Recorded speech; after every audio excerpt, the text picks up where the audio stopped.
Production of Broad and High is funded in part by the Greater Columbus Arts Council, supporting arts, advancing culture, and connecting the community to artists, events, and classes at columbusmakesart.com.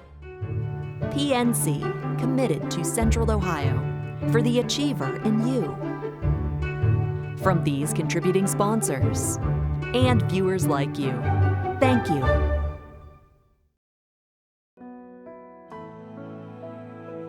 This time on Broad and High.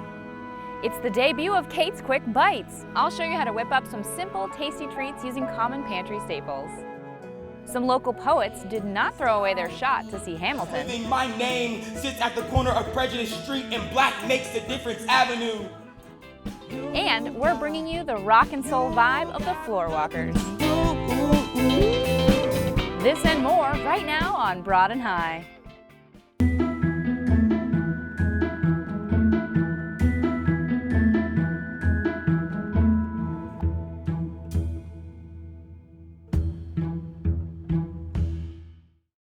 Hi everyone, welcome back to Broad and High. I'm your host, Kate Quickle. Like many of us who have been sheltering in place and working from home these past few months, I have been doing a lot of cooking and baking.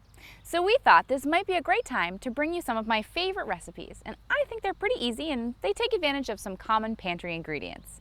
And our first recipe is an easy one to make with and for the little ones in your household.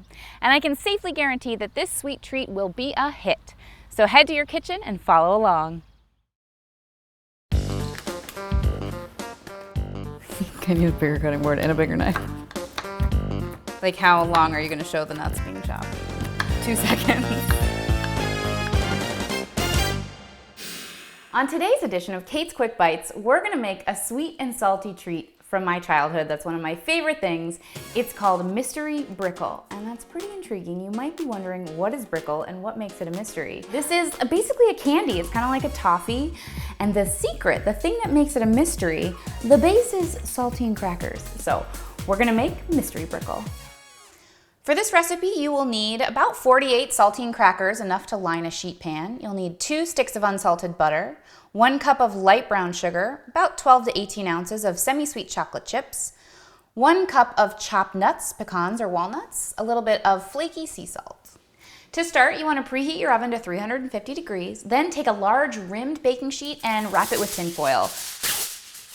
The reason you want it to be rimmed, you don't want to use one of those flat ones without edges, is because we're going to pour bubbly hot caramel on here and you don't want it to just run all over the place. Once your pan is prepped with foil and cooking spray, we're going to take all of our saltines and we're just going to line them up in an even layer, and that's going to be the base of the brickle.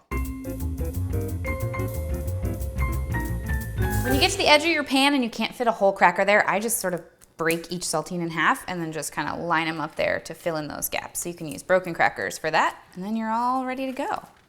The next step for our mystery brickle is to make the delicious gooey caramel middle of the candy. So we've got a saucepan over medium heat. We're gonna add 2 sticks of butter, because hello, how else would it be delicious? And 1 cup of light brown sugar. So you're gonna bring the butter and sugar to a boil and it'll get really bubbly and thick, and you want it to boil at that rate for about 3 minutes until it's really thick. Boiling is already starting. You can feel the bubbles happening.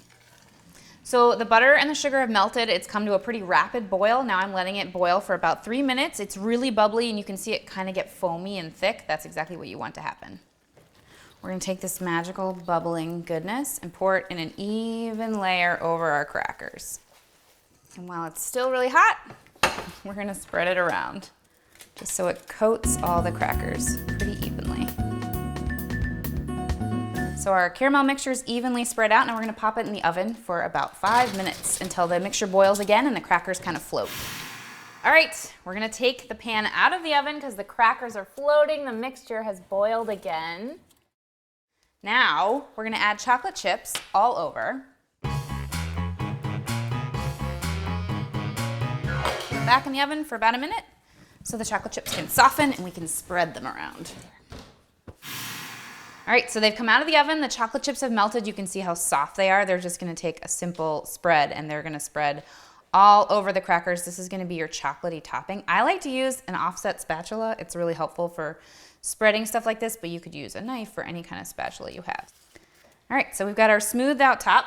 Now we're gonna add our toppings. So I'm gonna do them in thirds. So I'm gonna do 1/3 with nuts, 1/3 with salt, and 1/3 with sprinkles, because I think that'd be kind of fun. And then you have different options to offer people.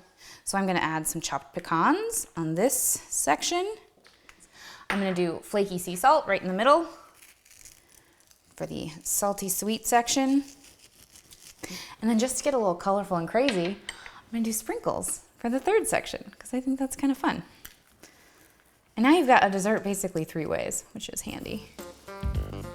And there we're done with our toppings. And as much as you want to dig into it now, it's way too hot. So we're gonna let it cool completely, pop it in the fridge, and let it sit in there for about an hour until it's firm, and you can basically break them into pieces, and then you get to eat them.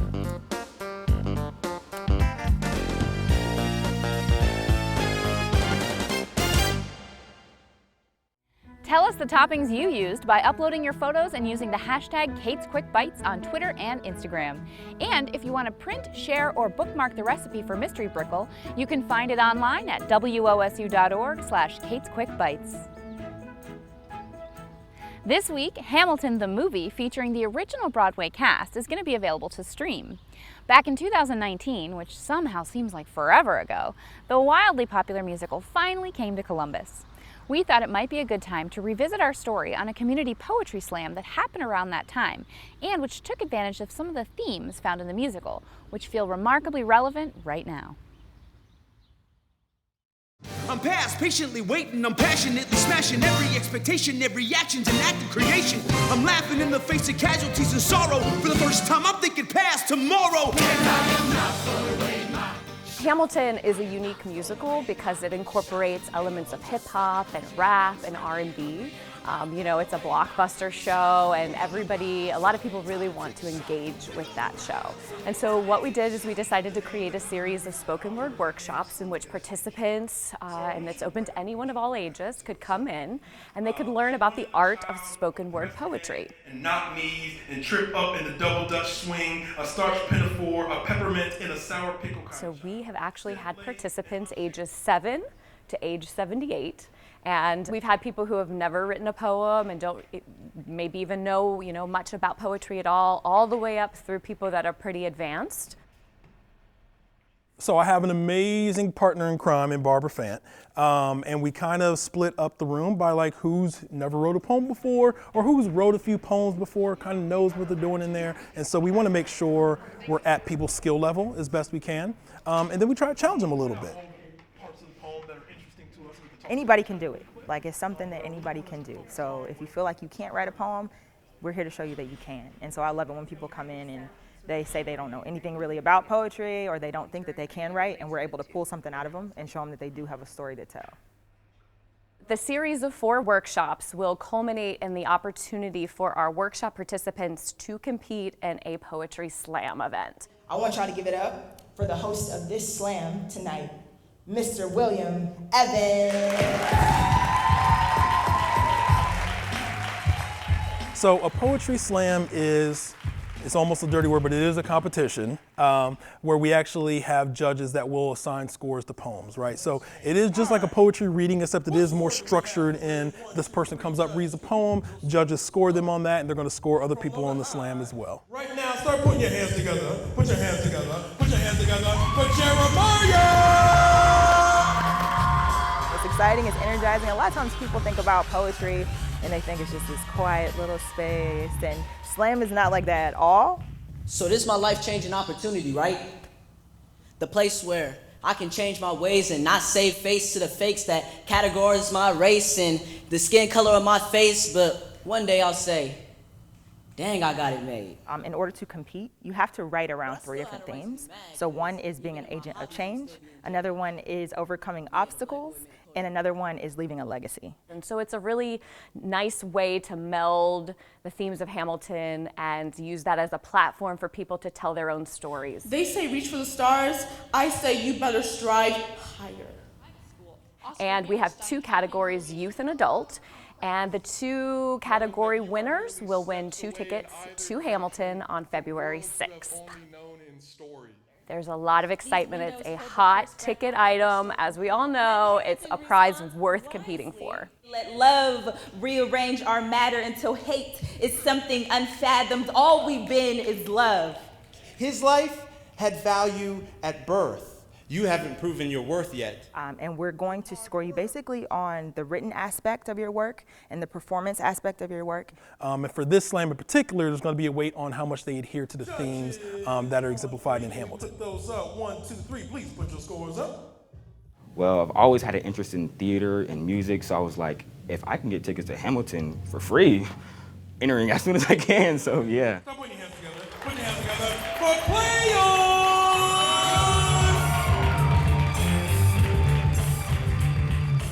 So today my poem was about how can a black boy in America leave behind a legacy? How does it add up to somebody else's legacy? And what does it look like to really have something left behind when there's something that's not here right now? When writing this piece, I asked myself, what is a legacy? And then I asked myself again in the words that not even compute. What is a legacy to a black boy in America? What is a legacy to a black boy in America? What is there to leave behind when there is not enough right now? It is not enough for us to sing, but you continually demand for us to politely drown. The legacy of half my generation will not be written down. Their stories lie in hashtags on the back of t-shirts, their names written across bullets, and their bodies are examined at the crime scene. A life struggling just to be turns into a life of nothing.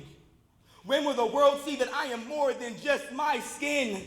When will the world see that this is not a safe place for a black boy to live in? Instead, my legacy will live on in the name that I have been given, because there is power in everything that is handed down through generations. My name is Play-On, infamous, pimpin', Patrick, yes infamous, yes pimpin', 2 words that are used to describe black men who do not make an honest living. My name sits at the corner of Prejudice Street and Black Makes the Difference Avenue. I am more than a name and damn sure more than a color. I am more than every box your mind decides to put me in. Play-On will become greatness, and he will not stop because of what was given to him. He will find some extra weight for that weight on his shoulders. Play-On will become legend, and he will set an example for all to see that there's a possibility for a black boy in America to leave behind an everlasting legacy. My poem was about overcoming an obstacle, about my name and how my name is perceived. When I was little, I hated my name. My elementary school teachers, women from places like Puerto Rico, Venezuela, and other países de Sudamérica could not or would not pronounce my name correctly. My name is Tyisha. Instead, I got Taisha, Tasia, Triisha, or some other version with silent letters. They always hesitated on the first day of class when they got to my name. Squinted eyes cut deep into the page, then toward the class, to see which one of us was brave enough to bring this affront to their classroom, which half-pint hooligan haphazardly threw their ghetto name onto the class roster like a Molotov cocktail. I always knew when my name was next. Preempted my presence with a quick present in the hopes that they would move on to some other unlucky child. It took a while, y'all, but I learned to love my name. Kneaded pride into the rough places of my moniker until I rubbed the shame away. So when you introduce me now, be sure to get my name right. Tyisha Radford. Short, I want everything that I put my hand to be engraved with my mark of distinction, like Ida Wells Barnett, Coretta Scott King, Mary McLeod Bethune. Memorize every syllable of my name and keep every piece of my identity intact. Mold your lips around every consonant, every vowel, every accent, and every pause. Then learn to love your name like it's the last revolutionary act you will ever make. In peace.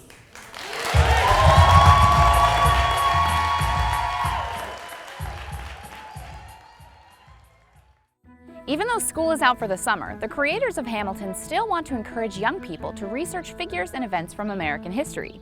Through the free EduHam at Home program, students are challenged to compose songs, poems, scenes, or hip-hop numbers based on what they've learned. Parents and educators can sign up for the free teaching resources at gilderlehrman.org.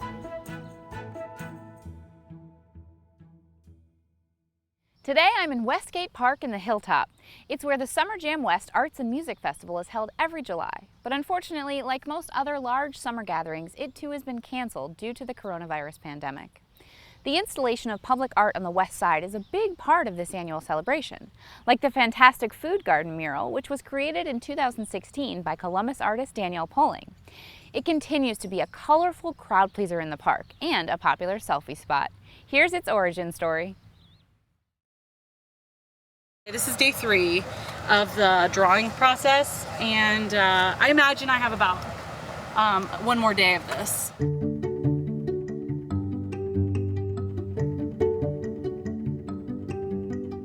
It's just so liberating just to draw really big on walls. My art is colorful, cheerful.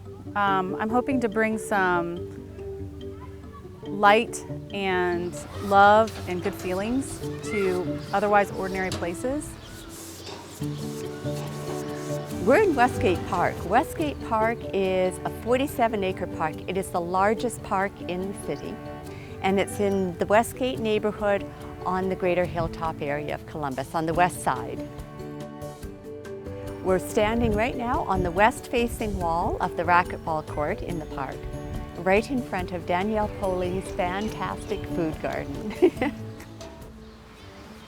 It came about through Summer Jam Westgate, which is a festival that's here every summer, and it's an art and music festival. They invited artists to apply and to sort of share some ideas on ways to incorporate the existing mural that's up in the corner and kind of extend the design onto the whole wall.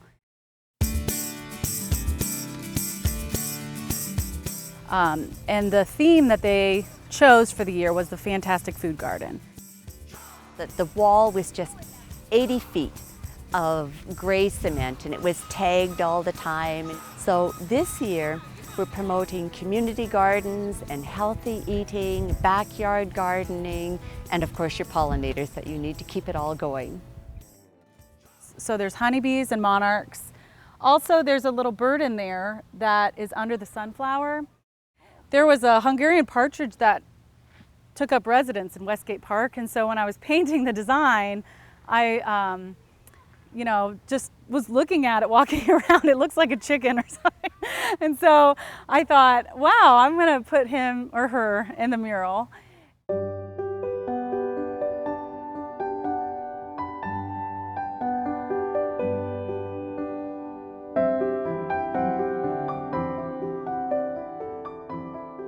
We're inviting any child on the Hilltop area to come out here with their parents, and we'll have their hands painted, and Danielle will press their hands into the petals of the beautiful flowers that she has painted over there, so that all of a sudden the mural becomes part of all the families on the Hilltop. It becomes their mural. It becomes something that they get to take ownership in, and it'll be there for their lifetime, hopefully. We have a special anti-graffiti coating, and it gets rolled on over top. So if anyone tags it or spray paints it, it's a simple soap and water soft brush and power washer, and it's gone. Yesterday I heard a grandfather and his grandchildren walking past, and he said, "Go stand by the mural, I want to take your picture." And I think public art has that ability to bring people together to not just make the mural, but to enjoy it and to find a sense of place. We're so void of so much public art up here on the Hilltop, and we just want to bring it out there for everybody.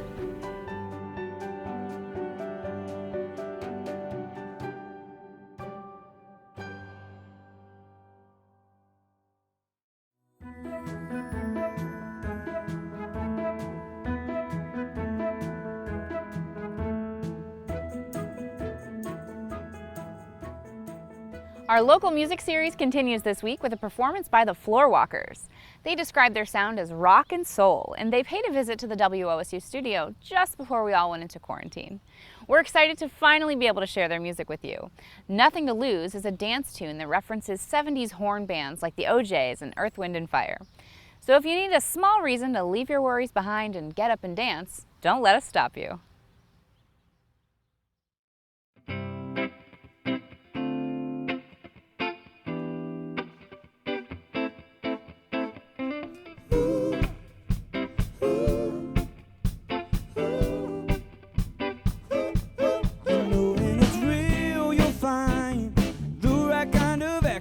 Don't beg, borrow, or steal to find your satisfaction. You'll heal inside where you feel it happen. Yes, I will be your captain, babe. I'll show you satisfaction, 'cause you got nothing to lose. We've got the whole night. No shirt, no shoes, and no reason to fight. Leave your drama outside, your worries behind. Free every inch of your beautiful mind.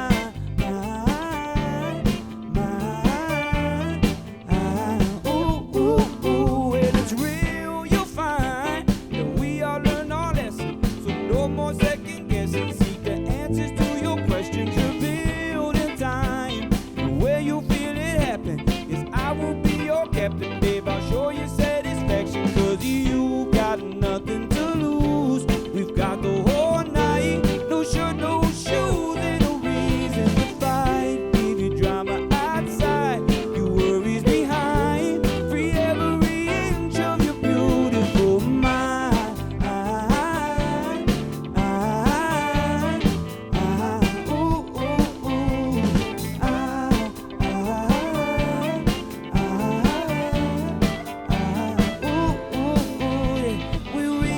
Our destination right on time. Tune into the station of your life. Oh, our love is greater, baby, greater than the sea in the sky. Oh, and everybody here feels alive.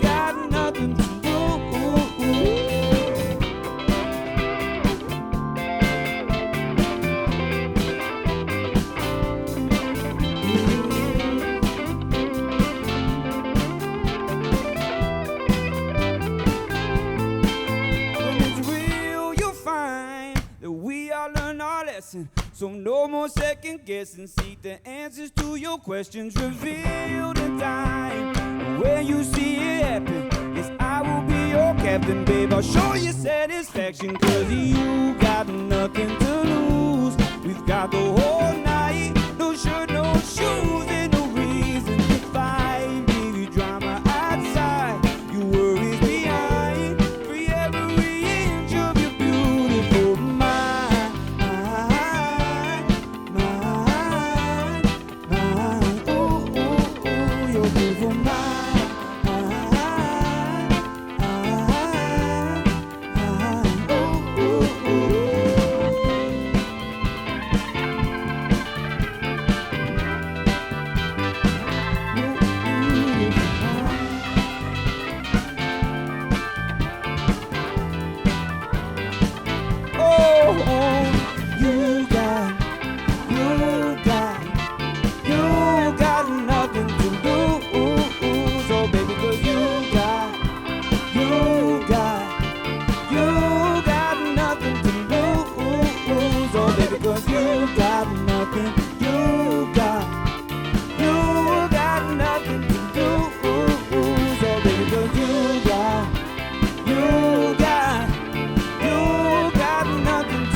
Support the local music scene and visit thefloorwalkers.com to check out more of their music and some of the cool merch they have in their storefront.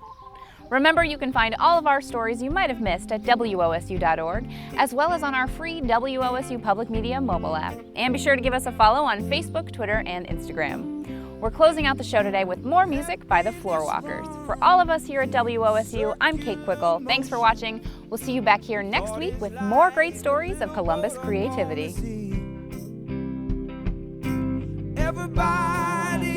part of everything anyway. And you can have everything, baby, if you're just gonna let yourself be. 'Cause happiness runs, oh, happiness runs. Yeah, you can have everything, baby, if you're just gonna let yourself be.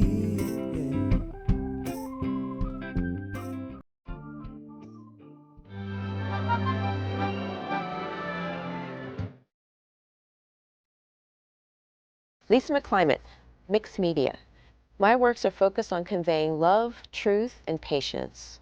I want to record the emotional memories of things. My sculptures and jewelry are meant to be simple reminders of our limited time here on Earth. The most important thing I've learned is my power of positive perseverance. I've become comfortable with being uncomfortable, knowing that in varying degrees, life is always bitter and sweet. I will grow old making art. Because resources for artists are accessible here, and the spirit of collaboration fuels me to always explore and share. I'm Lisa McClimate, Mixed Media is my art, and there's no place I'd rather make it.